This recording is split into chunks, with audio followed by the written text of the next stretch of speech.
computador, pronto. Pronto. Então, vamos lá. Isso. Então, boa noite a todos. Vamos dar início, então, a mais uma reunião do Serviço de Gastroenterologia Clínica do Hospital do Servidor. Hoje a gente vai estar discutindo um guideline que acabou de sair do forno, né? Acho que ele está sendo publicado agora. Esse é um tema que vem crescendo cada vez mais, dados na literatura, epidemiologia, o relato na literatura de casos relacionados à infecção por Clostridium vem aumentando no mundo inteiro, né? Existem umas N motivos para justificar esse aumento, né? Maior sobrevida de pacientes em geral mais idosos, que é o perfil clássico, né? Como o nosso caso clínico vai mostrar muito bem, né? O perfil esperado desses pacientes. Então, e várias novidades têm surgido por trás em relação a novas opções terapêuticas e tudo, né? E esse guideline ajuda a sistematizar, organizar um pouco mais a respeito de como lidar em relação à suspeição clínica, o diagnóstico e o tratamento relacionado a essa condição, né? Então, vamos lá.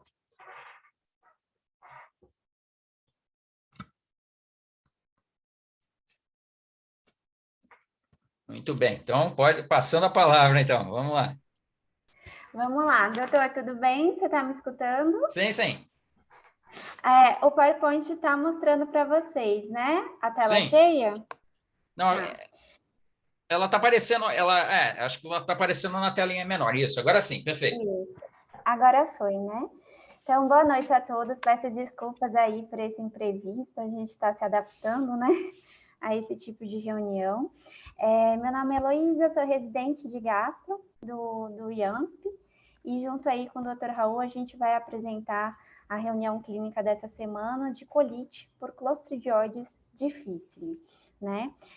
Inicialmente, a gente vai apresentar um caso clínico e, posteriormente, a gente vai aprofundar as recomendações do último guideline do Colégio Americano de Gastroenterologia sobre o assunto e conversar um pouquinho sobre ele, tá bom? Então, nossa paciente é do sexo feminino, ela tem 76 anos, previamente hipertensa, diabética, dislipidêmica, em uso contínuo de rosuvastatina, clopidogrel, AS, enalapril, atenolol, em uso aí de 3 antidiabéticos orais.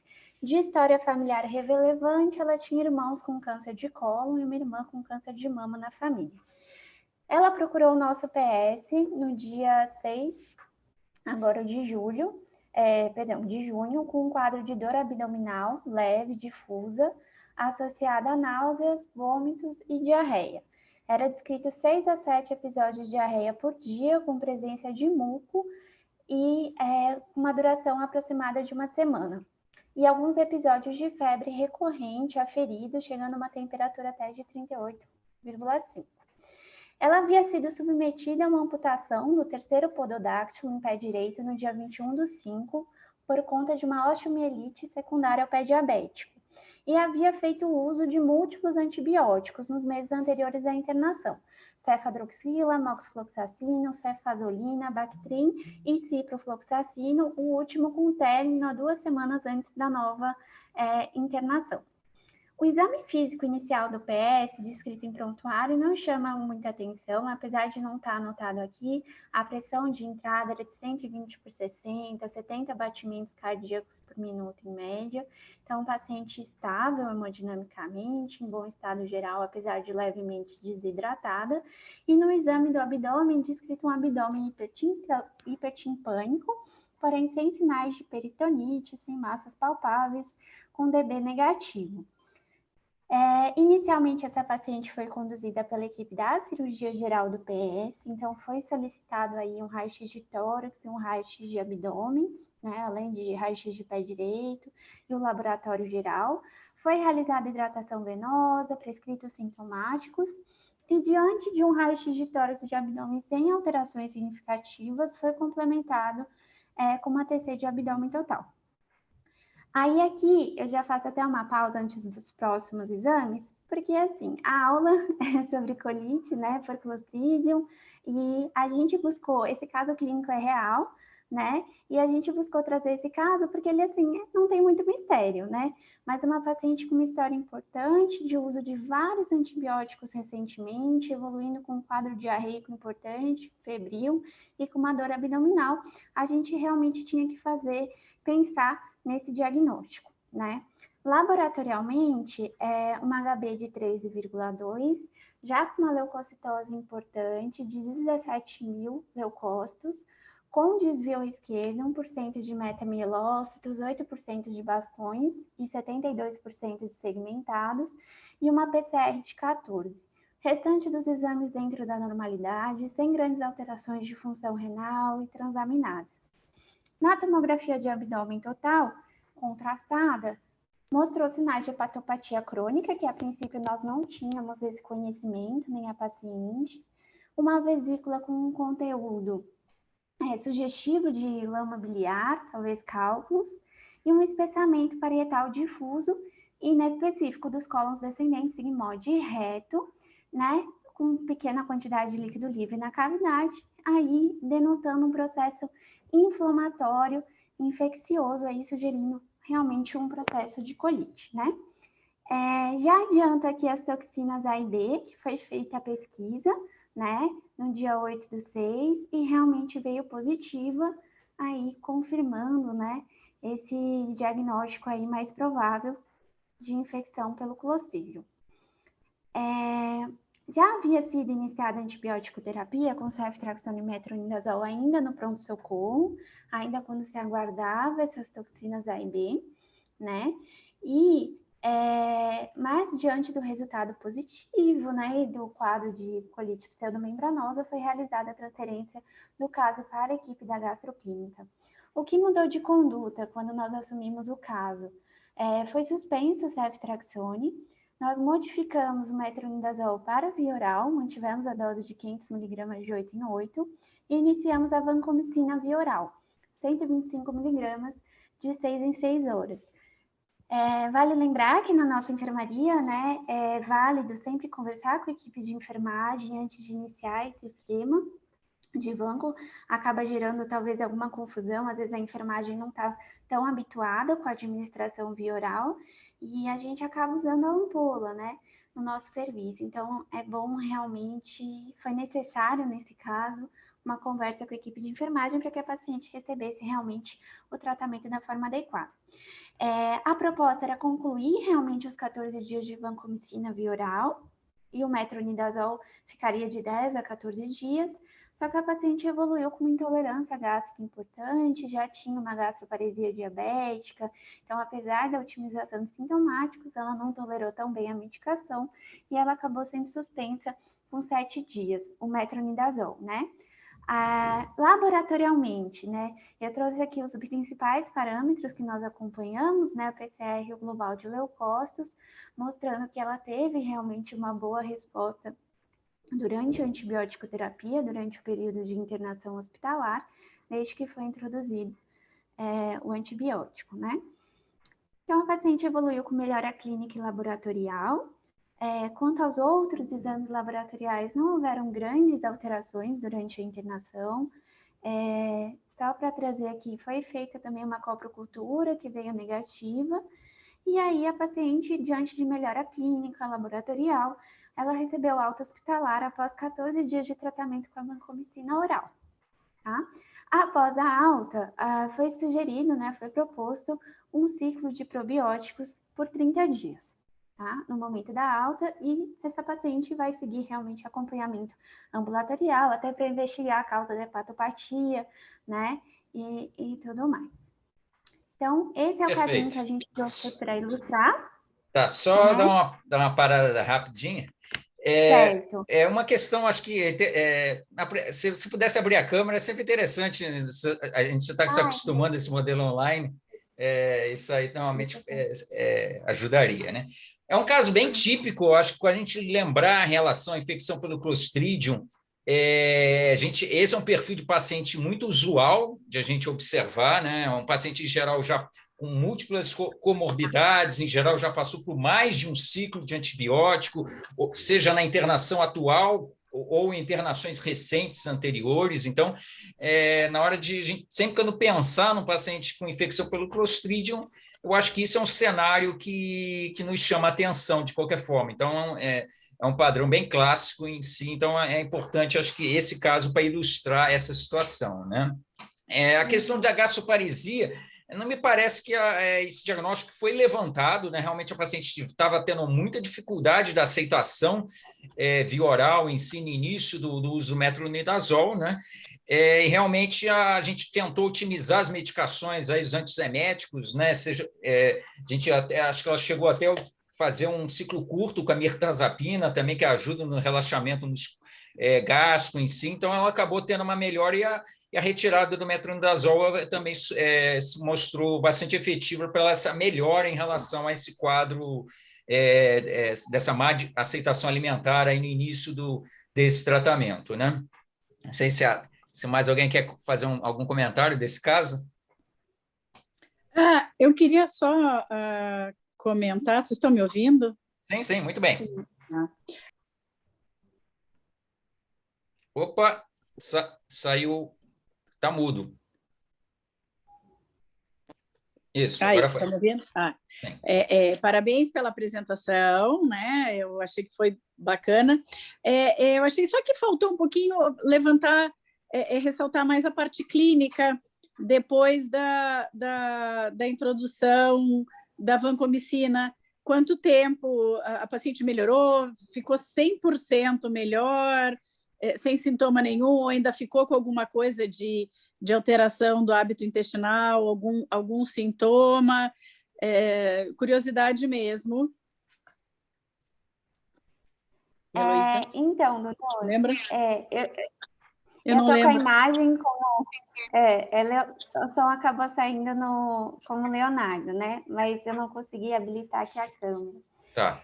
Quanto à pergunta, doutora, então, pelo que a gente viu, já no início, logo quando introduziu a vancomicina, né, a paciente, na verdade, já estava em uso de metronidazol e já vinha apresentando uma discreta queda, né, de PCR e de leucócitos, né? Ela ainda ficou muito sintomática do ponto de vista realmente do que a gente escreveu da gastroparesia, né? Ela tinha esses sintomas de náuseas realmente mais importantes. Mas a dor abdominal, apesar de ela manter uma dor abdominal leve e difusa, a gente observou realmente uma melhora rápida até que da diarreia. Ela até começou a evoluir até com períodos assim de ficar sem evacuar alguns dias após a introdução do antibiótico.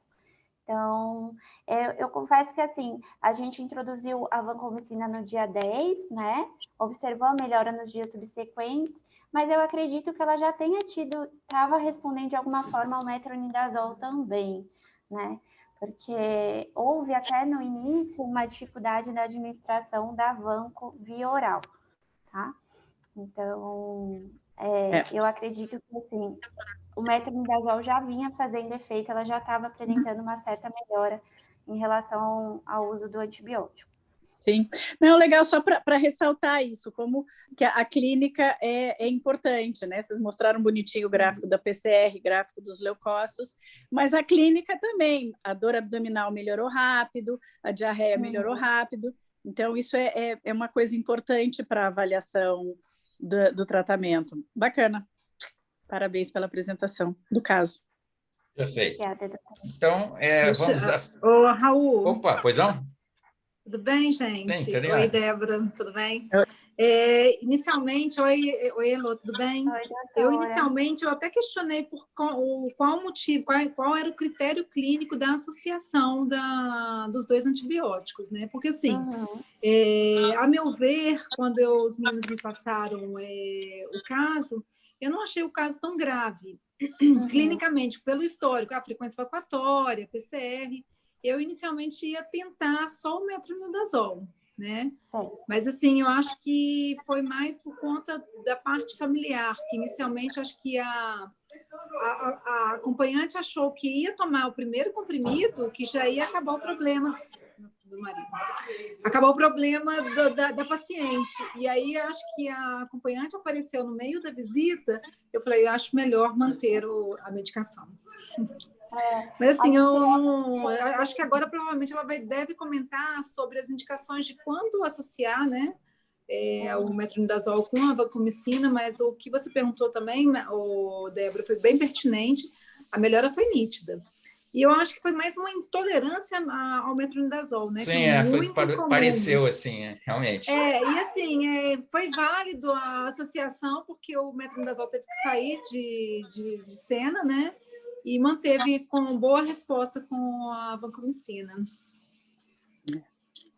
Vou fechar a câmera aqui. Perfeito. Então, acho que o caso foi bem ilustrativo, então vamos dar sequência, então, agora já entrando em relação ao guideline propriamente dito, né? Vamos lá. Tá certo. A minha tela voltou a ser compartilhada aí, direitinho. Continua isso. Perfeito. Vamos lá, então. Então, agora a gente vai entrar propriamente dito, assim, nas recomendações, né, feitas pelo guideline, né, do Colégio Americano de Gastroenterologia. Como o doutor disse, ele é de maio desse ano, né, então é bem recente. Só uma observação que ele fala sobre o grau de evidência, né? Ele classifica como força de recomendação, né? Ele classifica como forte quando há evidência realmente de benefícios, quando o tratamento vai superar os riscos, e ele coloca como condicional quando há uma certa incerteza sobre a relação risco-benefício. Pode parecer um pouco confuso, mas ele deixa tudo bem escrito ali no início do guideline. E ele também, além da força de recomendação, ele classifica quanto à qualidade da recomendação em alta, moderada ou baixa, de acordo com a previsão de impacto de novas pesquisas na recomendação atual. Então, se ele espera que realmente novas pesquisas vai gerar uma mudança da recomendação feita, aí ele classifica como a qualidade de recomendação baixa, tá? Quanto às principais atualizações, em relação ao último guideline do termo em 2013, é importante só ressaltar que houve uma mudança da nomenclatura, né? Por isso que a gente colocou até aí no início da apresentação, o termo Clostridium, né, difficile, agora vai ser usado o termo Clostridioides, ao invés disso, né? Então, houve essa mudança na taxonomia, e o principal ponto que ele destaca nesse novo guideline é quanto a recomendações terapêuticas, as evidências que têm apontado para o benefício do transplante da microbiota fecal na infecção severa e recorrente, né, por Clostridium. Então, é o que ele acaba realizando um destaque no início aí do guideline. Só retomando alguns dados que eu achei interessante, eu acho que vale a pena mencionar. Nos Estados Unidos, claro, né, os dados são de lá, mas entre 2001 e 2012, houve um aumento na incidência por Clostridium, né, pelos Clostridioides, de 43%, e de infecção recorrente, um aumento até de 188%, né, o que caracterizou aí quase 153 mil casos por ano, levando a 14 mil óbitos no ano de 2011. A partir de 2011 e 2017, ele já descreve um declínio na relação dessa incidência, que ele associa as menores taxas de infecção associadas aos cuidados de saúde, né? E o documento, ele também traz uma diferenciação aqui importante quanto à colonização e à contaminação, né? Porque cerca de 4 a 15% de adultos saudáveis, eles podem ser colonizados pelos clostridioides, e essa taxa chega até 30% quando a gente trata de pacientes institucionalizados. Por isso que isso vai mudar um pouquinho a recomendação frente ao diagnóstico, como a gente vai abordar daqui a pouquinho, tá? Quanto aos principais fatores de risco, idade maior que 65 anos, né? Contato com o ambiente de cuidado à saúde, então pacientes institucionalizados, com uso prévio de antibióticos, com colonização prévia. E quanto aos pacientes que adquirem essa infecção da comunidade, ele destaca aqui a raça branca, pacientes com doenças cardíacas, doenças renais crônicas e doenças inflamatórias intestinais. Quanto à prevenção, né? Ele destaca novamente, retoma o uso consciente de antibióticos, né? Isso é essencial aí para a gente tentar, de certa forma, prevenir esse tipo de episódio, né? E, uma vez o paciente infectado, precaução de contato e higienização correta das mãos, lembrando sempre com água e sabão, né? E aí questiona-se, né, quanto à eficácia dos probióticos. se eles teriam algum papel na prevenção, tanto da prima infecção, em pacientes que estão fazendo uso de antibióticos, sobretudo de largo espectro, talvez, e tanto quanto a recorrência de possíveis casos, né, em pacientes que já tiveram infecção prévia. E aí está a recomendação do guideline, não é recomendado o uso de probióticos em nenhuma das duas situações, tá bom? Já quanto ao diagnóstico, né? O que esse documento vem falar para a gente? Houve novamente uma mudança. No documento de 2013, ele recomendava, sobretudo, que a gente testasse, investigasse o paciente que tivesse de 5 a 6 evacuações com fezes não formadas num período de 24 horas, né?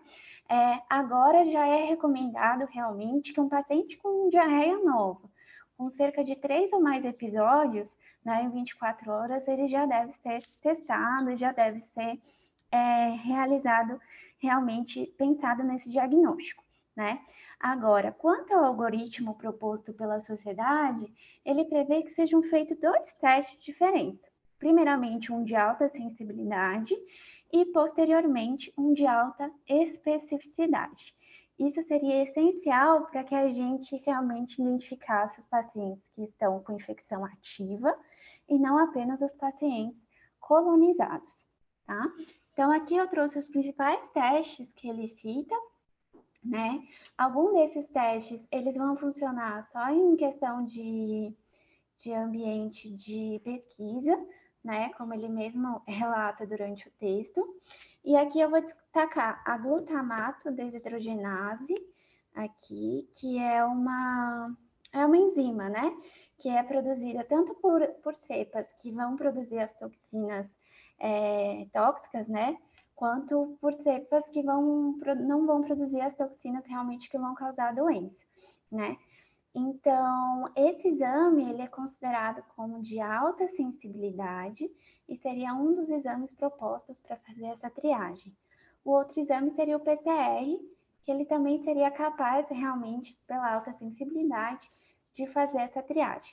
Uma vez tendo esse teste altamente sensível positivo, eu faria um teste de alta especificidade, que seria realmente o imunoensaio, né, enzimático com as toxinas A e B, que tem uma especificidade aí por volta aqui, ó, de 99%, e aí com isso eu estaria autorizada a fazer o diagnóstico. Então ele deixa aqui até um fluxograma que o paciente que tem suspeita de doença, né, pelo clostridioide, primeiramente a gente teria que fazer um teste amplamente sensível, né, que seria a glutamato desidrogenase ou PCR. Uma vez vindo negativo esse teste, nós descartaríamos essa suspeita clínica. Uma vez vindo positivo, nós faríamos um imunoensaio com as toxinas A e B, né? Vindo positivo, a gente faria a confirmação do diagnóstico. Agora, e se vem negativo, né? Esse meu segundo teste. Aí, quais são as minhas possibilidades, né? Ou eu não tenho uma infecção ativa, uma paciente é colonizado, ou eu tive um falso negativo, né? Ou então eu ainda tenho níveis muito baixos de enzimas que justifiquem, de toxinas, perdão, que justifiquem assim a sua detecção, né? Mas ele deixa bem claro no texto que diante de uma alta suspeição clínica, né? E aí a clínica ainda é soberana, né? Diante de uma alta suspeição clínica, o tratamento empírico ele ainda é recomendado, né? Ele só pede realmente para a gente considerar outros diagnósticos diferenciais que possam estar relacionados aos sintomas, tá bom? Então, passando aqui, então, esse é o principal, a principal recomendação, né, em relação a esse documento atual sobre o diagnóstico. A necessidade da realização desses 2 testes para que a gente tente diminuir, né, o tratamento de pacientes que são apenas portadores e que não têm infecção ativa. Quanto à classificação, ele recomenda como critério de gravidade, né, a avaliação da leucocitose, então leuco maior que 15.000, ou uma creatinina sérica maior que 1,5. Então, esses seriam os 2 principais fatores que indicariam aí desfechos desfavoráveis, né? E classificaria como um quadro mais severo, tá? Para a determinação de um quadro fulminante, ele descreve a presença de hipotensão, sinais de choque ou a presença de ílio ou megacoma. Além disso, ele descreve no texto outros fatores preditivos de gravidade, entre eles a hipoalbuminemia, né, uma calprotectina fecal elevada, uma baixa dosagem de eosinófilos, presença de febre. Essa cepa NAP 027BI, ela é classificada como mais tóxica, né, e é responsável por quadros mais graves, e aumentando aí a taxa tanto de colectomia quanto de mortalidade, e a presença de pseudomembranas na colonoscopia também é um fator preditivo de gravidade. Agora, entrando um pouquinho no tratamento, ele vai diferenciar, fazer as recomendações de acordo com o grau de gravidade, né? Então, em quadros leves ou moderados, descritos como não severos, eles vão recomendar como tratamento inicial a vancomicina oral, na dose de 125 miligramas, de 6 em 6 horas por 10 dias, tá? Além da vancomicina, outra opção terapêutica seria a fidaxomicina, na dose de 200 miligramas, 2 vezes a dia, também durante 10 dias. O metronidazol ainda tem espaço? Tem espaço. A dose de 500 miligramas 3 vezes ao dia por 10 dias, ele descreve, é recomendado que ele seja considerado, né? Só que, sobretudo, em pacientes com baixo risco, né? Pacientes jovens, sem grandes comorbidades, né? E que tenham uma forma realmente não grave da doença. Só para a gente apontar algumas outras questões, no guideline de 2013, o metronidazol ele era recomendado para os casos leves a moderados e a vancomicina para os quadros severos. Então, é importante a gente deixar claro que houve realmente essa mudança, né? Hoje, segundo o guideline atual, mesmo para quadros leves a moderados, a vancomicina e a fidaxomicina seria a nossa primeira escolha. O metronidazol acaba sendo uma medicação que ainda é autorizada, mas para pacientes sem comorbidades, mas que não, ele deixa claro no documento que não seria a primeira escolha, tá? A fidaxomicina, em relação à vancomicina, tem sido descritas baixas taxas de recorrência, né? Taxas de recorrência de 13% com a fidaxomicina e de 26% em relação à vanco. Então, os estudos têm apontado a isso e sugere-se que, apesar da fidaxomicina ter um custo mais alto, como ela teria uma taxa menor de recorrência, talvez valesse esse custo-benefício, tá? Ele até aponta no artigo, né, que uma revisão da Cochrane juntou 22 estudos, né, que avaliou 22 trials, eles chegaram à conclusão que realmente a vancomicina é superior ao metronidazol e que a fidaxomicina tem sido superior à vanco, sobretudo por conta dessas menores taxas de recorrência, tá? Então, mais uma vez, o metronidazol, ele vai ser utilizado num contexto em que realmente se tem poucas opções terapêuticas, né, relacionadas ao custo, mas sempre em pacientes sem grandes comorbidades. A rifaximinina, ela é citada, mas tem sido indicado um grau maior de resistência, por isso não é recomendada de rotina. E quanto à loperamida, ele é citada, né, durante o guideline, não reduzindo o tempo de sintomas, mas seu uso sim é seguro, né, nesses casos leves a moderados, só que sempre após o início da antibiótico terapia, tá? Ele não recomenda o uso em quadros graves. Aí, passando aqui para os quadros mais graves, o tratamento, ele não difere. Continua sendo a vancomicina, continua sendo recomendado a fidaxomicina, tá? Na mesma dose dos quadros mais leves. A diferença aqui é que o metronidazol, ele não é mais uma recomendação, não é mais uma possibilidade, tá? Então, novamente, a vancomicina, nesses casos, ela tem um maior grau de evidência devido à falta de estudos com a fidaxomicina em pacientes com doença mais grave, tá?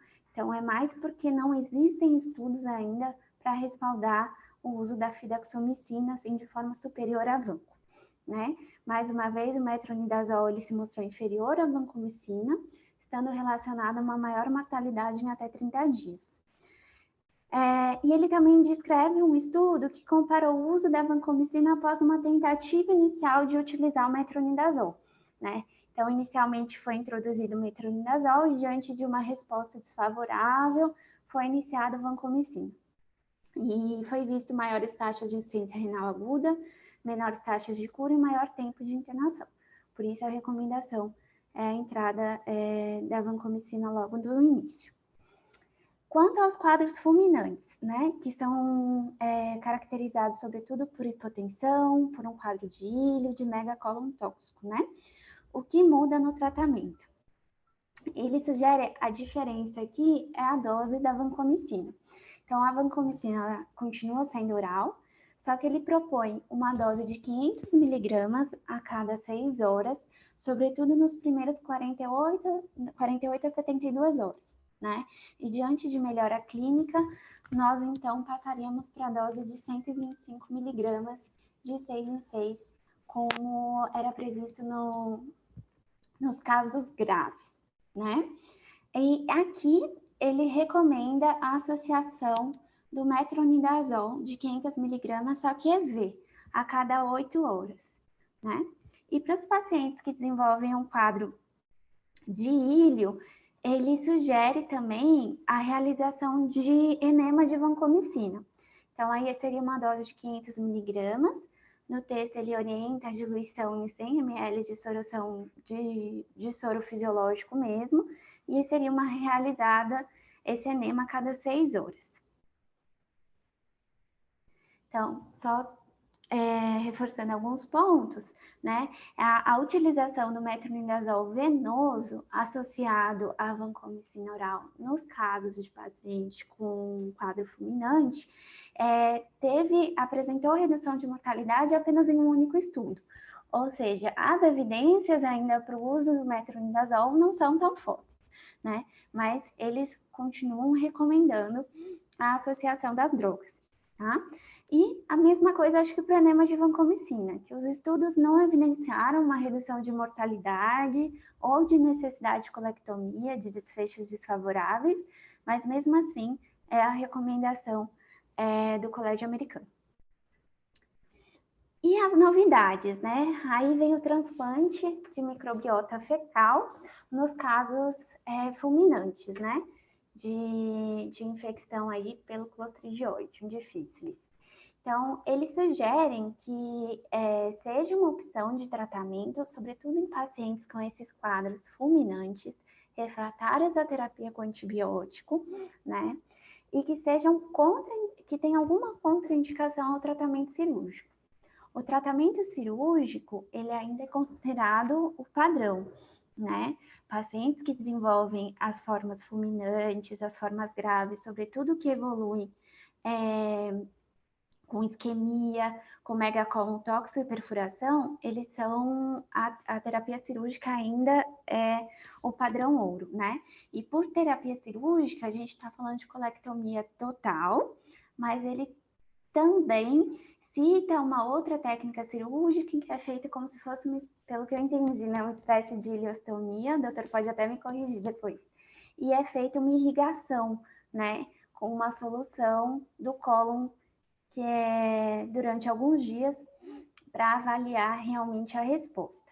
Aí, diante dessas duas possibilidades cirúrgicas, a colectomia total ou essa irrigação, ele deixa claro que ainda não há estudos assim que comprovem realmente o benefício e a superioridade de uma em relação à outra e que ficaria realmente mais a critério da equipe cirúrgica que estivesse assistindo o paciente, né? E a avaliação de caso a caso.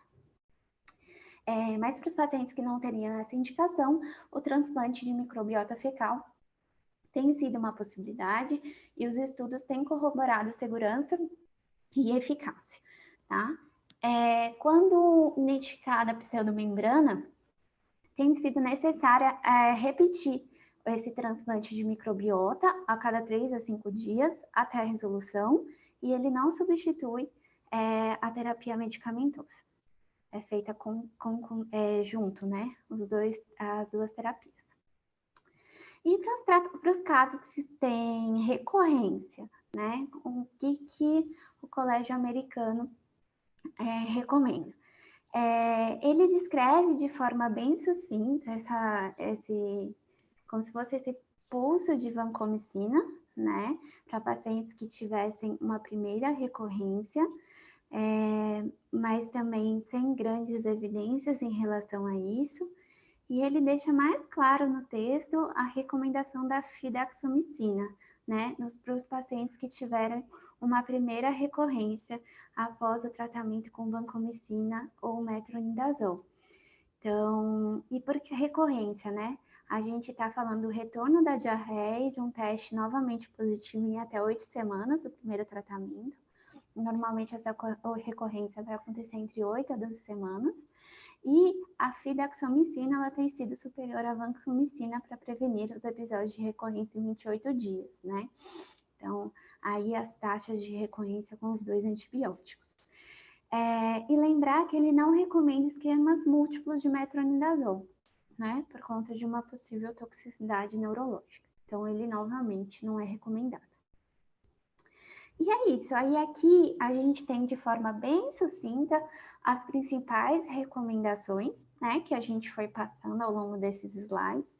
Coloquei aqui no final só para ficar mais fácil, né, de todos terem acesso.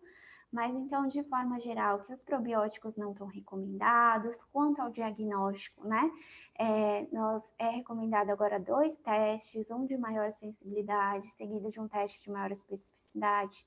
De forma geral, o tratamento recomendado é com a vancomicina de 125 mg via oral 4 vezes por dia, né, de 6 em 6 horas por 10 dias, ou com a fidaxomicina de 200 mg 2 vezes ao dia. O metronidazol é sim uma opção, só que para os casos leves, para os pacientes que não tenham grandes comorbidades, né? E para casos graves, ele já não é recomendado. Então, aí a gente trabalha com as outras 2 terapias já citadas, né? Para os quadros fulminantes, a dose da vancomicina, ela muda, né? Lembrar que a gente pode trabalhar com 500 mg nas primeiras 48 e 72 horas, né? E que sim, aí sim o metronidazol, ele tem seu espaço e é recomendada a combinação com a medicação EV, tá? Acho que é isso. Para os pacientes com ilho, ele novamente recomenda a realização dos enemas, né? O transplante de microbiota fecal tem ganhado muito espaço, com fortes recomendações, né? Só que ele ainda vai ser indicado para os pacientes com doença grave, fulminante, refratário ao antibiótico e que não seja candidato à cirurgia, porque a terapêutica cirúrgica ainda é o padrão ouro, né? Ainda é superior a essa terapia. E eu acho que é isso. Para os quadros de recorrência, eles sugerem, sobretudo, a fidaxomicina, né? Lembrando que o metronidazol não é uma droga indicada nesse contexto. Eu acho que é isso. As principais recomendações. Muito bem. Então, parabéns aí pela apresentação. Deixa eu fazer o compartilhamento de minha tela aqui, então. Ok. Vamos lá. Deixa eu só colocar aqui, então. Pronto.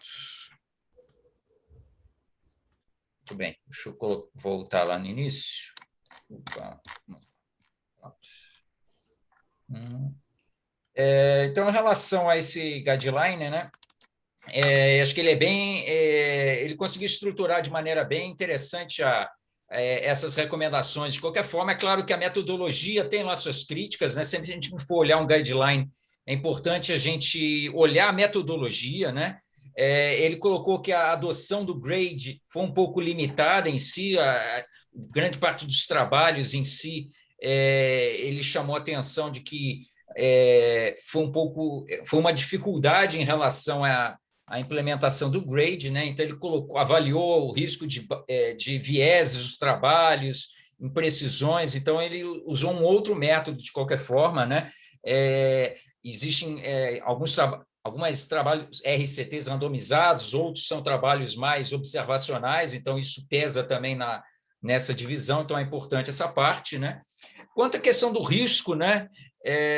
Esse também é um recente trabalho publicado, né, na revista de Clínica Médica Americana, da Associação Americana de Médicos de Família, né? Também chamando a atenção que os antibióticos, em princípio, todos eles aumentam o risco, mas o que chama a atenção é especialmente a clindamicina, né? Ela parece ter um risco bem aumentado em relação aos demais, né?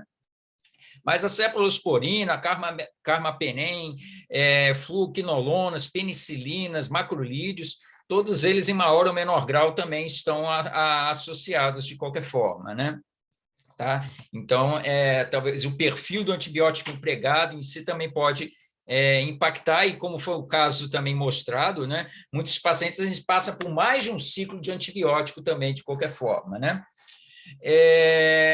Um outro dado também importante: existe um tempo estimado de incubação em relação ao Clostridium em torno de 1 semana, mas, entretanto, trabalhos recentes têm quebrado um pouco essa noção, e se sugerindo que talvez esse cenário em si de tempo de incubação possa até ser maior de qualquer forma, né? Em geral, as formas, como foi mencionado na parte do diagnóstico, realmente, às vezes, você lança a mão de mais um método diagnóstico, é importante para você avaliar esse caso de colonização em pacientes que tenham formas sintomáticas, né? Chamando a atenção que a toxina B é o que causa maior impacto em termos de inflamação da mucosa em injúria intestinal, tá? Então, que alguns testes às vezes tentam analisar especificamente mais a toxina B, de qualquer forma, né? Que ela parece ter um impacto maior em termos de doenças, formas mais graves do que a toxina A, né? Os métodos realmente, esse imunoensaio em si é um exame mais utilizado, né? Existe um exame clássico da toxina A e B, que é amplamente utilizado, né? Mas às vezes ele tem lá, apesar de ser tecnicamente mais simples e mais disponível, ele às vezes também tem uma sensibilidade, às vezes um pouco pior, de qualquer forma, né? Esse é um outro guideline que ele propõe também, que busca combinar diferentes métodos para você ter um resultado mais fidedigno em relação à confirmação do diagnóstico em si, né? E, realmente, um paciente que já tenha tido uma primeira recorrência, né? A gente já fala a taxa de recorrências de um primeiro episódio, após um primeiro tratamento, em torno de 20%, né? Já um segundo episódio, essas taxas praticamente dobram, né? Então, a gente começa a pular, começa a ter um desempenho pior. Então, já a partir de um segundo episódio, um segundo ciclo de tratamento, né, o transplante de microbiota realmente parece estar se consolidando como uma terapia bem interessante de qualquer forma. Então, no guideline em si, então, ele já coloca que em pacientes já experimentados, né, que já tenham recebido um primeiro ciclo de tratamento, um segundo episódio, você já deve considerar, talvez, o emprego do transplante de microbiota, né? Existem diferentes modalidades, o método mais assim difundido e preferencial é através da colonoscopia, né? Outras possibilidades também via enema, outros métodos também por sonda também podem ser empregados, mas, em geral, a maior experiência que se tem em diferentes centros é através da colonoscopia, né? Parece, pelo menos, não existem estudos assim muito consistentes comparando cada uma das formas de aplicação do transplante de microbiota, mas, em princípio, parece que os trabalhos assim um pouco mais robustos dão uma pequena vantagem em relação à colonoscopia. Talvez na faixa pediátrica, talvez por sonda possa ser mais interessante, então talvez algum perfil ou outro ele faz alguma sugestão, né? E lembrando que um paciente que seja candidato, que já esteja em perspectiva de planejamento da terapia com transplante de microbiota, ele deve ser mantido em tratamento com antibióticos, preferencialmente, que no caso, o mais utilizado é a vancomicina como um todo, né? Então, aqui ele coloca que os trabalhos, o primeiro RCT foi em 2013, então já tem uma terapêutica, já que, apesar de a gente ainda não ser muito popular, ou não ser assim tão a gente não tenha tanto contato assim, em grande parte entre nós e também em alguns lugares do mundo, né? É uma terapia que já existe, já tem algum tempo de estrada. Então, o primeiro RCT foi publicado em 2013, de lá para cá, já algumas meta-análises também já têm começado a sair, então parece ser uma opção bem interessante de qualquer forma. Então, aqui é um dos esquemas, esse autor aqui da Clínica Mayo parece que é um dos pesquisadores também que tem se dedicado bastante a esse tema, né? Então, ele cita aqui que uma das opções em si é você fazer o antibiótico 7 a 14 dias e de um paciente já em planejamento de fazer a microbiota, você pararia o antibiótico cerca de 1 dia ou até 3 dias antes para aí sim instituir esse tratamento em si, né? Tá? Então, muitas vezes você não precisa manter o antibiótico simultaneamente, você tende a parar logo na sequência, então, após dar início a essa terapia. É claro que existem outros protocolos, isso é um dos modelos propostos, né, em si. Em relação à falha dessa estratégia, né, isso tem ocorrido em aproximadamente 15%, 16% dos casos, de qualquer forma, né? Ele chama a atenção que parece que pacientes que já tenham tido formas mais graves anteriormente têm um maior risco de essa terapia não ser tão efetiva, e às vezes você precisar fazer um segundo ciclo, né? Rotineiramente, você normalmente você procura avaliar um segundo ciclo de tratamento com transplante microbiota, normalmente após um período mais estendido. Essa proposta de você fazer uma semana depois, isso depende talvez da modalidade, parece que pela colonoscopia você tem uma menor tendência de ter que repetir o procedimento, parece ser mais efetivo em termos de você espalhar esses componentes. Normalmente existem diferentes protocolos, mas normalmente você utiliza várias seringas e vai aplicando ele em diferentes segmentos ao longo do cólon, né? Então, parece que pela colonoscopia, parece que com o passar do tempo passou a ser mais amplamente utilizado esse método, parece que também reduz a necessidade de repetição do procedimento em si, né? A segurança do procedimento também vem se consolidando, né? Principais sintomas relacionados após o transplante microbiota tem sido, às vezes, um pouco de dor abdominal, distensão, eventualmente até constipação também tem sido descritos, mas efeitos adversos raros é incomum, mesmo em pacientes imunocomprometidos, né? Houve realmente um alerta que o FDA fez há alguns anos atrás, de alguns casos de morte atribuível ao transplante microbiota, mas apenas, parece que 2 casos até o momento foram descritos em relação a uma Escherichia coli beta-lactamase que foi documentado que ocorreu atribuível ao transplante microbiota. Isso levou a uma mudança em relação à inclusão de novos análises de melhor seleção dos testes a serem empregados na seleção de um bom doador, de qualquer forma, né? Tá?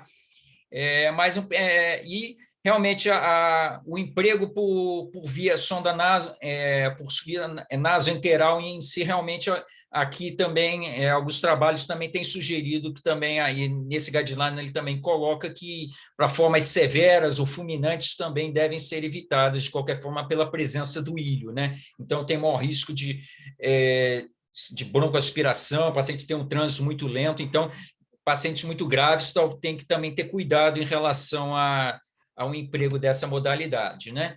Então, aqui chamando a atenção que realmente a chance de recorrência é alta, né? No primeiro episódio de socorrente de 20% a 30%, segundo 40% a 50%, e a partir do terceiro episódio isso já passa acima de 60%. Por isso que talvez a perspectiva de você pensar no transplante microbiota após uma primeira falha, você realmente já deve ser considerada, porque a chance de insucesso parece ser maior, né? Lembrando que alguns pacientes podem cursar com um pouco de diarreia após esse episódio, mas a gente deve lembrar que pode ter outros fenômenos após a infecção pelo Clostridium. Um dado também que vale a pena destacar é que alguns desses pacientes podem desenvolver síndrome de intestino irritável após a infecção pelo Clostridium. Então, a síndrome de intestino irritável pós-infecciosa, que acontece com outros germes também, tem sido descrita nessa situação, né?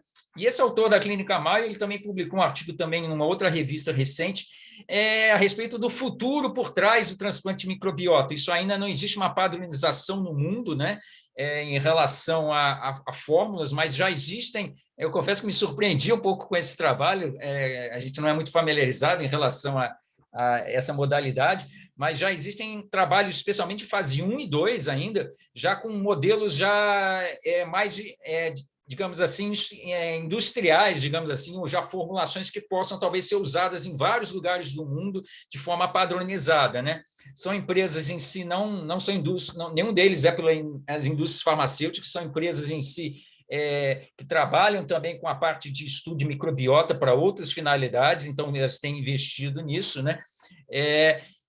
Ele aqui cita pelo menos 5 modelos em si, alguns, e a vantagem aqui dessas modalidades, se vocês olharem, por exemplo, esses 2 tipos aqui, eles são modelos liofilizados, ou seja, você não precisa manter isso sobre refrigeração, congelado, então são formas mais fáceis de serem utilizadas em si, né?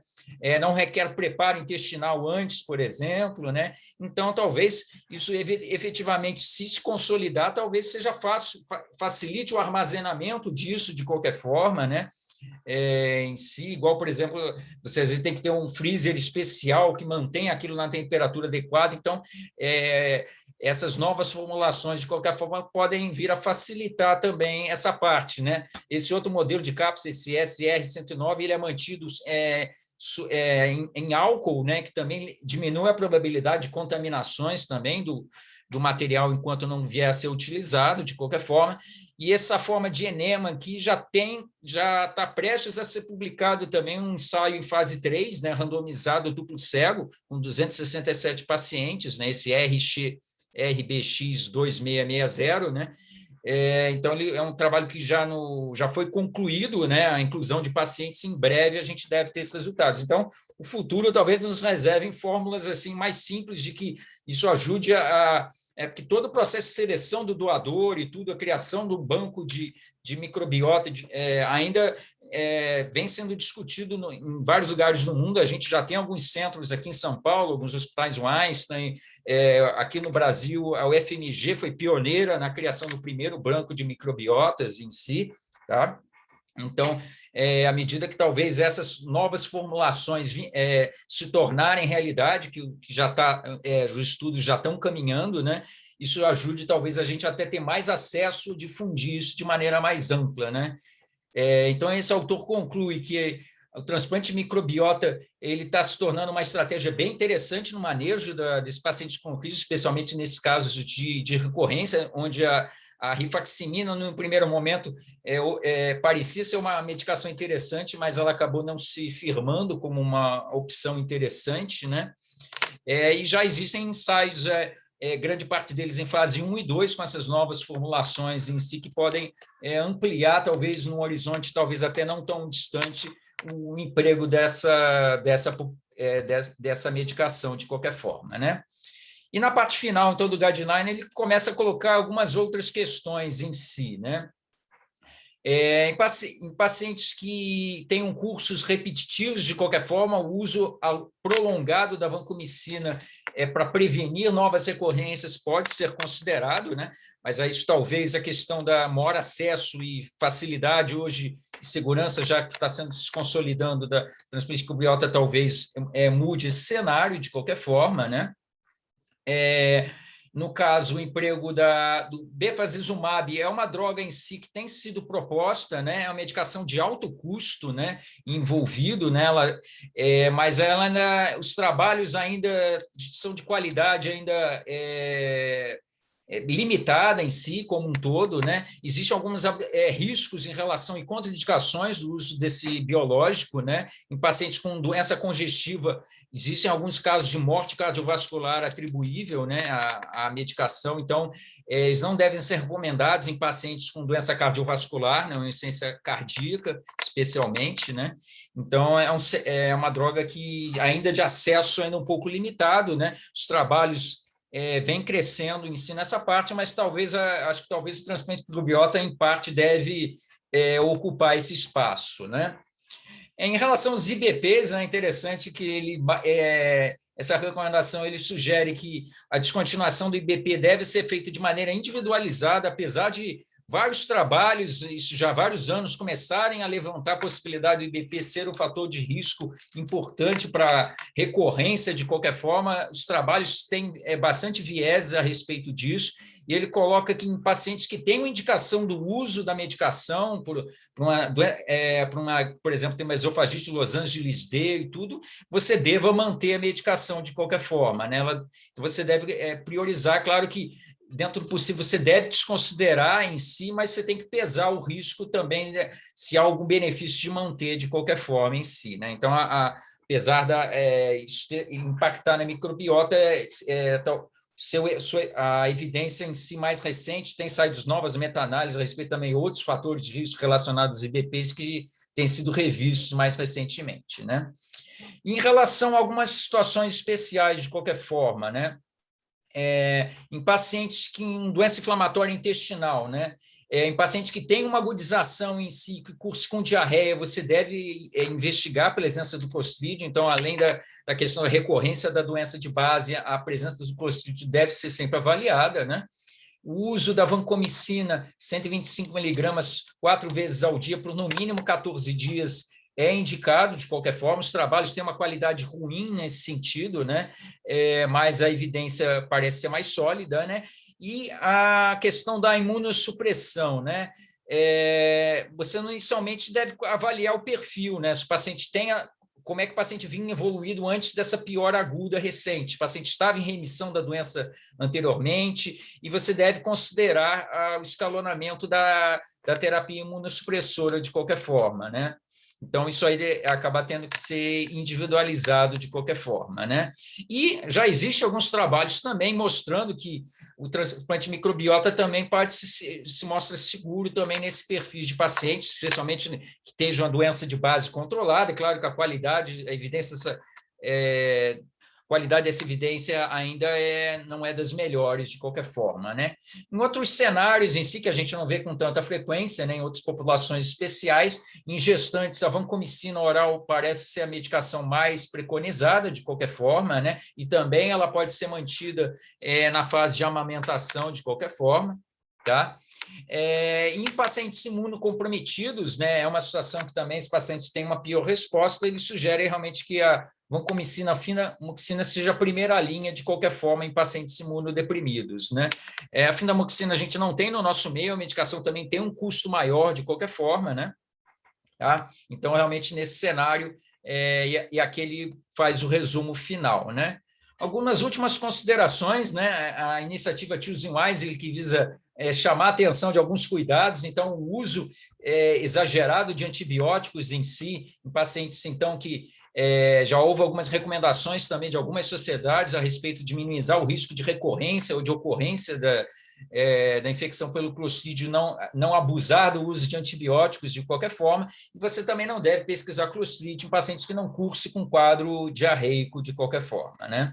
Tá? Então, isso também são algumas recomendações. E aqui, chamando a atenção, né, saiu agora também recentemente uma meta-análise que está para ser publicada, chamando a atenção, cruzando os dados a respeito de sinusite irritável pós-infecção pelo Clostridium, né? Foram reunidos 15 trabalhos, né, totalizando cerca de 1.200 pacientes, que estimou cerca de 20% dos pacientes podem evoluir com sinusite irritável pós-infecção pelo Clostridium, né? Então, é um percentual. Então, nem todo quadro que volte a ter uma piora clínica, você deve investigar habitualmente para confirmar a recorrência, mas também é um dado que nos deve chamar a atenção, que o paciente possa estar tendo uma diarreia relacionada a outra condição que tenha aparecido, né? Então, nem todo paciente que tem uma piora recente após o primeiro ciclo de tratamento, ele pode estar cursando também com a sinusite irritável, né? Então,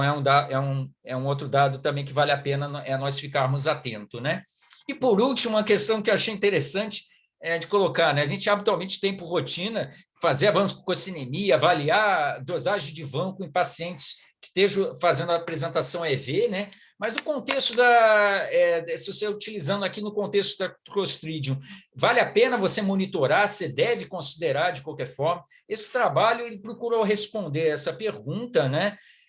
o trabalho como um todo mostrou uma bastante heterogeneidade dos trabalhos em si. Isso não deve ser feito rotineiramente. Ele aqui botou uma tabela de recomendações que podem favorecer que você deva monitorar de qualquer forma, né? Pacientes que já têm uma disfunção renal prévia de qualquer forma, né? Um paciente renal crônico, mesmo não dialítico, né? Que tem usando outras medicações também enterais, doses maiores que 500 miligramas, que normalmente nesse contexto a gente por dia, que também em doses mais altas, se você utilizar a dose 125, provavelmente isso não será necessário, né? Polifarmácias com outras drogas nefrotóxicas de qualquer forma, né? Então, isso ele propõe, né? Mas não dá para, nesse momento, baseado no que se tem na literatura, que você deva fazer de maneira rotineira, de qualquer forma, em si, né?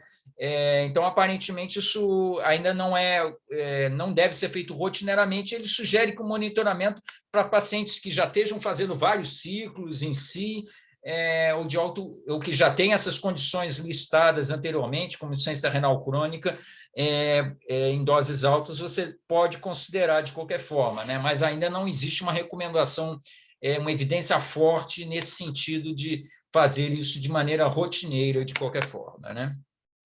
Muito bem, então acho que eram essas as considerações em si. Então, eu abro então para comentários e discussões aí finais aí da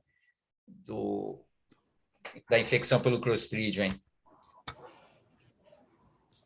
Deixa eu só Doutor, eu só te interromper aqui. Agora eu consegui abrir a câmera. Sim, perfeito. Agora ficou melhor. Perfeito. Perdão, viu? Certo. Agora eu te vi aqui. Tá. Eu só queria ter uma dúvida. Pois não? Se lá fora é feito esse esquema de reposição com a vancomicina oral, se tem uma formulação realmente oral, ou se é feito igual a gente tem feito aqui, usando o conteúdo da ampola mesmo, para administração EV. Sim. Tem a possibilidade de manipular aqui. Exatamente. Né? O que dificulta a questão da apresentação via oral, que ela basicamente ela é indicada exclusivamente nessa situação, né? Nas outras situações, então, realmente, como é um uso muito restrito a essa condição clínica, né? Comercialmente, às vezes, ainda não existe essa apresentação disponível, né? Em outros países, até o enema também, que não é usual, seu uso ainda é discutível de qualquer forma, né? Em si, isso em princípio a gente acaba tendo que adaptar, né? Então, pode ser feito manipulado de qualquer forma em si, tá? Como um todo, e o que a gente propõe é realmente essa mudança, às vezes, como nesse caso que a gente se apresentou, às vezes a gente até mantém, até disponibilizar, a gente teve pacientes internados nossos que a gente acabou viabilizando esse canal em si, como um todo, né? Isso tem, às vezes, um custo envolvido, né? Aí, talvez uma questão de... mas em outros países existe esse tipo de apresentação, de qualquer forma, né? Então, esses pacientes, às vezes, que vai fazer um desmame gradual naqueles esquemas após uma segunda recorrência, por exemplo, talvez as formulações que talvez não vale a pena você também, pela questão da apresentação da medicação, você manter um paciente com um longo tempo de internação, né? Que isso também acaba pesando nessa parte em si, né? Tá? Vamos ver aqui mais alguma questão. Tá. Posso fazer um comentário? Eu não sei porque eu não estou conseguindo habilitar o meu vídeo agora. Tá. Não, só comentar que, assim, o servidor a gente tem um pouco de dificuldade, mas fora do servidor a gente usa a vancomicina manipulada, qualquer farmácia de manipulação, não é qualquer farmácia de manipulação, mas a maioria das farmácias de manipulação manipula vanco de boa, é meio caro, mas é tranquilo, leva a receitinha normal de antibiótico, manipula de um dia para o outro, é fácil de fazer. Tá. E o outro comentário que eu queria fazer, que a gente sempre tem que olhar esses guidelines com um olhar bastante crítico, que a nossa A nossa realidade aqui é um pouquinho diferente, né? Nos Estados Unidos, que eles fazem muitos desses guidelines, eles têm muita resistência a metronidazol.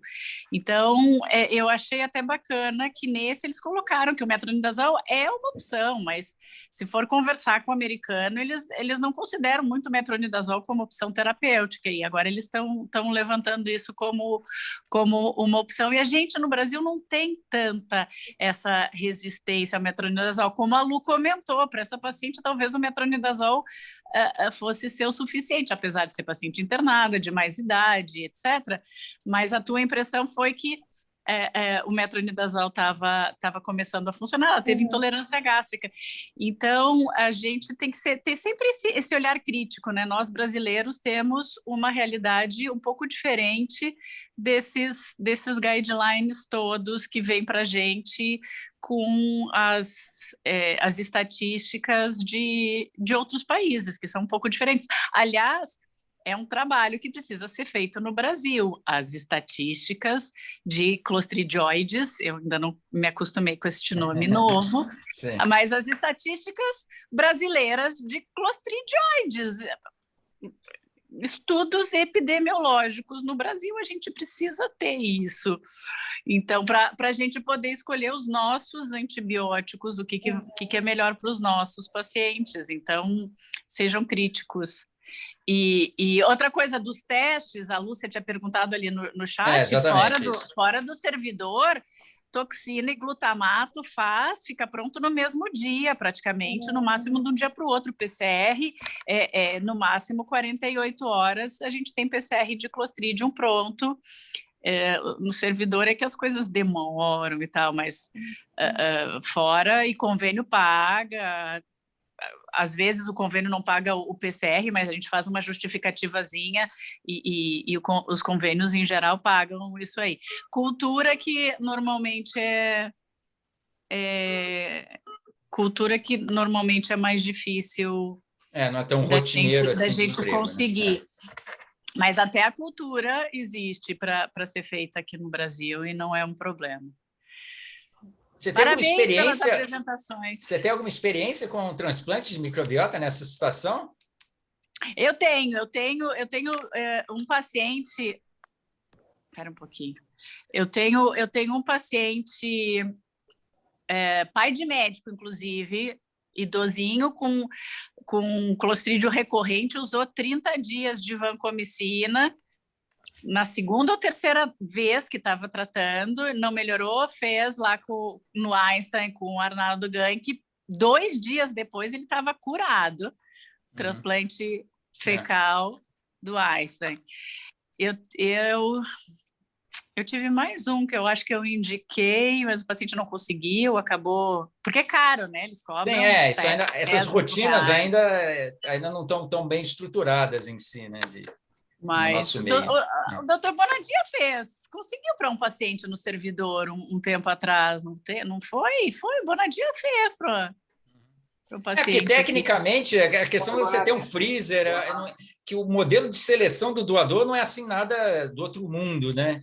Em si, né? Então você tem umas rotinas de exames específicos, uma seleção, então até que a criação de um banco em si até que não é nada assim de alta, você não precisa ter uma análise de estudar toda a microbiota do doador. Muitas vezes o processo em si não existe uma padronização universal, mas há certas rotinas de seleção dos pacientes em si, né, para candidatos em si, não é algo assim de grande, que exige a grande tecnologia, né?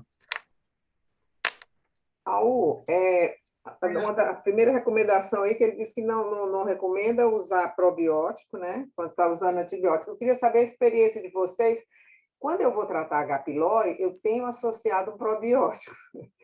E, sinceramente, a queixa de diarreia diminuiu assim assustadoramente. É certo? Está errado? Vou continuar. A minha experiência é boa. Eu uso. Sim, até uso Realtere. Eu acho que aqui a questão é o papel do probiótico no intuito de evitar a ocorrência do Clostridium, né, da infecção pelo Clostridium, né, para minimizar o risco de diarreia pós-antibiótico e tudo, parece que existe algum benefício em si, né? Mas no contexto do Clostridium, não existe, já existe alguns estudos juntando N's, mas... Era uma das queixas principais dos pacientes, era diarreia. Depois que eu associei isso aí... mas que a questão talvez os pacientes candidatos que fazem tratamento da H. pylori, muitas vezes não têm assim, grandes fatores de risco para desenvolver infecção pelo Clostridium. Então, em princípio, para essa finalidade, realmente, seja para prevenir ou mesmo no tratamento após, há um racional em si, mas ainda carece de maiores evidências. Então, por isso que os guidelines acabam ainda não existe grau de evidência suficiente para que respalde o emprego do probiótico de maneira contundente até o momento. Você usa quando vai tratar o H. pylori, não?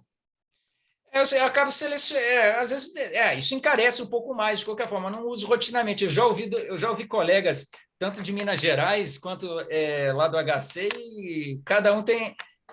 isso acaba sendo muito mais opinião de especialista, né? Evidência ainda realmente para probiótico, tem alguns trabalhos. O problema é selecionar cepo, perfil, então existem vários parâmetros que talvez interferem nesse resultado, né? Sim. Muito bem. Oi, pessoal. Parabéns, Raul, parabéns, Elô. A aula foi ótima.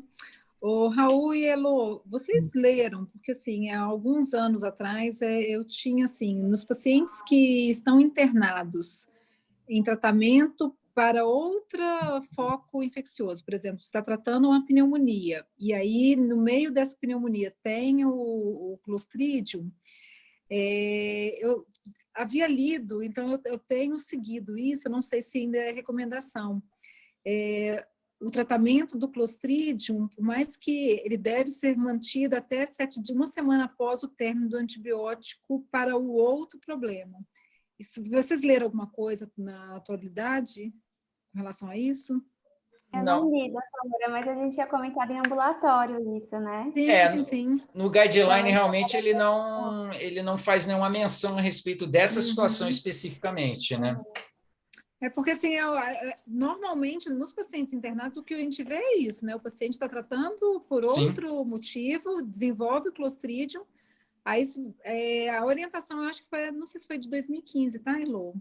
Eu tenho que até dar uma olhadinha nisso de novo, porque eu continuo orientando vocês. Mantém uma semana após o tratamento do término do tratamento pelo motivo. Mas por exemplo, às vezes você tem um paciente que tem uma osteomielite, alguma condição que às vezes ele vai ficar fazendo uso por um período prolongado, né? Então, às vezes a gente tem que adaptar a realidade de qualquer forma, né? Em si, né? Então, são situações dessas, às vezes o guideline às vezes não responde especificamente, né? Por isso tem certos nuances que a gente às vezes tem que buscar outras fontes, né? Luciane, eu vou rever, agora, mas eu não lembro de ter visto essa informação, realmente. Luciane, Raul, o que eu tenho lido é que, assim, mesmo que esteja tomando algum antibiótico, você deve suspender aquele antibiótico, se necessário, entrar com outro antibiótico, se está no curso de uma infecção, mas aquele que provavelmente ocasionou a colite, a gente deve suspender. É isso que é a última coisa que eu li. Parece que também está para sair a atualização do guideline da Sociedade de Infectologia Americana também, né? Eu vi ele já está em pré-print, talvez não sei se tem alguma coisa diferente em si, depois pode até em outra oportunidade até discutir também, né? Bom? Talvez com relação a esses pormenores, né? Está usando um antibiótico, o que fazer, entendi. Obrigada, então. E aí, depois era bom depois a gente ter um feedback aí, como é que essa paciente evoluiu, aí depois é bom, em outra oportunidade, aí no segundo semestre, aí dizer como é que a paciente voltou, se teve recorrência, então vale a pena. Eu tenho um feedback lembra da Débora? Que teve sim, aquele caso do ano passado, né? Isso. Ela vem apresentando, de vez em quando ela me manda mensagem, ela está bem da parte intestinal, porém eu acho que ela desenvolveu um pouco de intestino irritável pós-clostridium, sabe? Foi uma forma tem crise bem às vezes, de dor abdominal e quase diarreia, mas assim, bem menos intenso, 3 vezes no dia que tem, quando come algo um pouco mais elaborado, assim, ela fica uns 2, 3 dias com o intestino um pouco mais sensível. ela estava com quase indicação de colectomia, né? Que bom sim, que sim. Uma decisão a gente foi difícil bem naquela firme época, né? no tratamento. Nutrição parenteral dela foi assim, muito grave. Assim, e eu acho que valeu a pena, apesar por ser jovem, né? Sim. E tentar o tratamento clínico frente à colectomia. E o bevacizumab, apesar de ele ter alguma evidência em si, ele ainda não, grande parte, ele ainda é uma terapia ainda um pouco experimental, né? Os resultados ainda, o acesso, a questão, existem vários nuances a respeito dele, de qualquer forma, em si, né? E um caso dela também, dessa paciente em si, também me chamou a atenção, que acho que a descompressão também, pela colonoscopia, acho que também ajudou bastante numa fase mais aguda do quadro dela, né? Apesar do risco nessas formas fulminantes, mais graves, assim, também de realizar a colonoscopia, né? Tem situações em que ela, às vezes, realmente pode dar importante contribuição, né? Pessoal, vocês viram o custo do transplante no Einstein? Em torno de 8, 10 mil reais, ô Lúcia. Considerando que a matéria-prima custa zero, né? Mas eles falam poderia ser mais tranquilo, né? A questão do procedimento envolvido, mas, Lúcia, funciona, tem todos, sabe? Ainda não é regulamentado, né? Funciona. Também acho que funciona. Casos assim, mais que 90%. Funciona. Eu tive pacientes assim, com recorrência da van, super jovem, assim, da segundo tratamento de van com 500, ele falou, prefiro pagar um pouco mais caro no transplante para ver se vai dar certo. Porque e pelo que o tempo tem... De tomar mais um curso de... E o tempo tem mostrado que o desempenho do método, não sei se também um aperfeiçoamento ao longo do tempo, a resposta é rápida, né? Então, você consegue ter um bom resultado, né? Normalmente... a resposta é em 24 horas, né? No outro dia o paciente já está bem. Esse mesmo autor que eu citei lá da Clínica Maio, né? Ele também, a rotina que ele faz também, né? Ele tem um artigo também recente falando que ele normalmente faz um acompanhamento próximo, né? Mas normalmente ele reavalia depois ambulatorialmente cerca de 2 a 4 semanas depois. Então, em princípio, também esses centros que já estão maior mão com o procedimento também têm ficado bastante seguros e tanto que é uma técnica que, apesar das limitações e acesso em vários centros como o nosso, ela realmente tem se consolidado, né? Perfeito. Vamos ver, acho que... Muito bom. Boa noite a todos. Foi muito legal. Perfeito. Então, boa noite. Muito bem, agradeço a presença de todos aí. Eu vou estar divulgando semana que vem, a gente vai falar sobre pólipos gástricos, né? Tá? Já vou enviar ainda amanhã já o material. E na próxima semana, então, como eu já havia prometido, eu vou estar lançando oficialmente o nosso canal no YouTube, aí, onde as aulas desse ano e algumas aulas selecionadas no ano passado já vão estar disponíveis aí para serem revistas, né? Tá bom? Tá legal. Obrigada, doutor. Bem, desculpa, até pessoal, logo. os problemas Não, isso faz parte, né? Ao vivo é assim mesmo, né? Então tá. Tchau, boa noite. Um abraço a todos. Tchau, tchau. Hein? Até a próxima. Vou encerrar.